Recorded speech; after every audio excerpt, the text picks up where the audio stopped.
എല്ലാവർക്കും നമസ്കാരം. ഇന്നത്തെ റെസിപ്പി ഈദ് സ്പെഷ്യൽ ബീഫ് പെരട്ടാണ്. കുറഞ്ഞ ഇൻഗ്രീഡിയൻസ് കൊണ്ട് ഉണ്ടാക്കിയെടുക്കാൻ പറ്റുന്ന നല്ല രുചിയുള്ള ഒരു ബീഫ് പെരട്ടിൻ്റെ റെസിപ്പിയാണ്. അതോടൊപ്പം എല്ലാവർക്കും ഈദ് മുബാരക്. അപ്പോൾ എങ്ങനെയാണ് ഇത് തയ്യാറാക്കുന്നതെന്ന് നോക്കാം. 4 പേർക്ക് സെർവ് ചെയ്യാൻ പറ്റുന്ന കണക്കിനാണ് ഈ ഒരു ബീഫ് എടുത്തിട്ടുള്ളത്. ബീഫ് അല്ലെങ്കിൽ പോത്തിറച്ചി നല്ലതുപോലെ കഴുകി വൃത്തിയാക്കി ചെറിയ കഷ്ണങ്ങളാക്കി മുറിച്ച് കുക്കറിലേക്ക് ചേർത്തിട്ടുണ്ട്. 1 ടേബിൾ സ്പൂൺ പിരിയൻ മുളക് പൊടി അല്ലെങ്കിൽ കശ്മീരി മുളക് പൊടി ചേർത്ത് കൊടുക്കാം.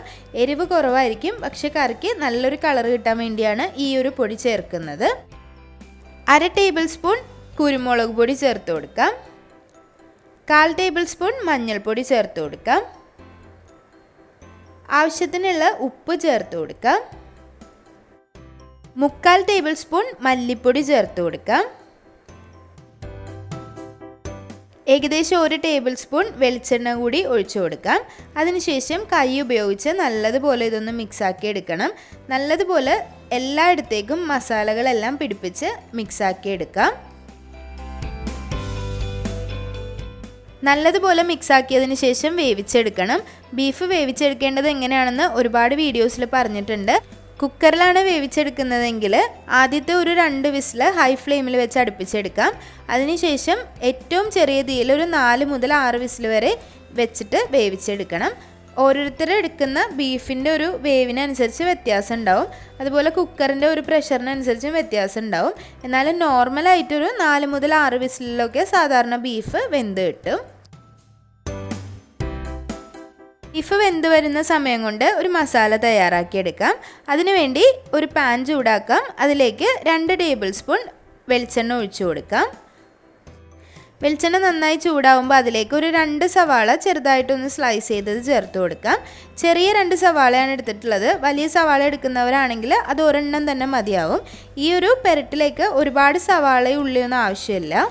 സവാള ചേർത്ത് കൊടുത്തതിന് ശേഷം പെട്ടെന്നൊന്ന് വഴണ്ട് വരാൻ വേണ്ടി അതിലേക്ക് കുറച്ച് ഉപ്പ് കൂടി ചേർത്ത് കൊടുക്കുക. സവാള ഹൈ ഫ്ലെയിമിൽ വെച്ചിട്ടാണ് വഴറ്റിയെടുക്കേണ്ടത്. ഏകദേശം 5 മുതൽ 7 മിനിറ്റിൽ സവാള ഗോൾഡൻ ബ്രൗൺ കളറായിട്ട് വന്നിട്ടുണ്ടാവും.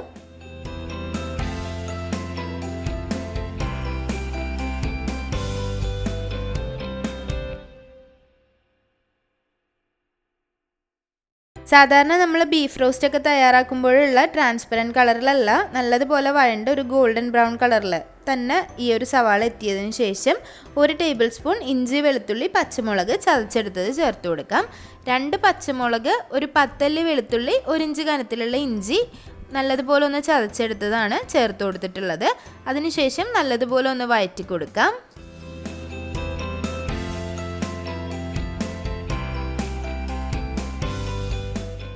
നല്ലതുപോലെ പച്ചമണം മാറുന്നിടം വരെ 2 മിനിറ്റ് നേരം വഴറ്റി കൊടുക്കുക.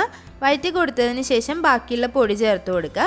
ഈ സമയത്ത് തീ ഒന്ന് കുറച്ച് ലോ ഫ്ലെയിമിലാക്കാം.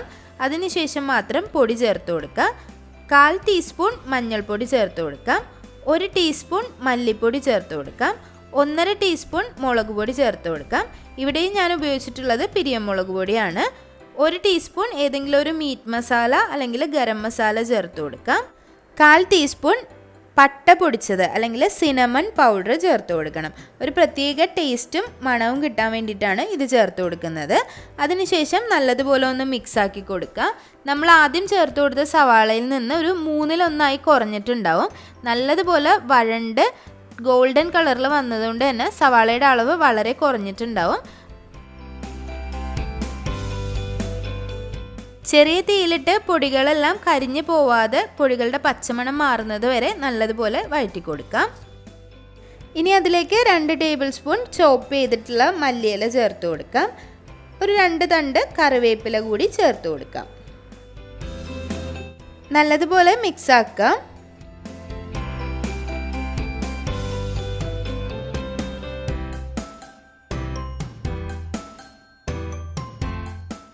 ഒട്ടും തന്നെ വെള്ളം ചേർക്കാതെയാണ് ബീഫ് വേവിച്ചെടുത്തത്. എന്നിട്ട് കൂടി ബീഫിൽ നിന്ന് ഇറങ്ങിയിട്ടുള്ള ഗ്രേവിയാണിത്.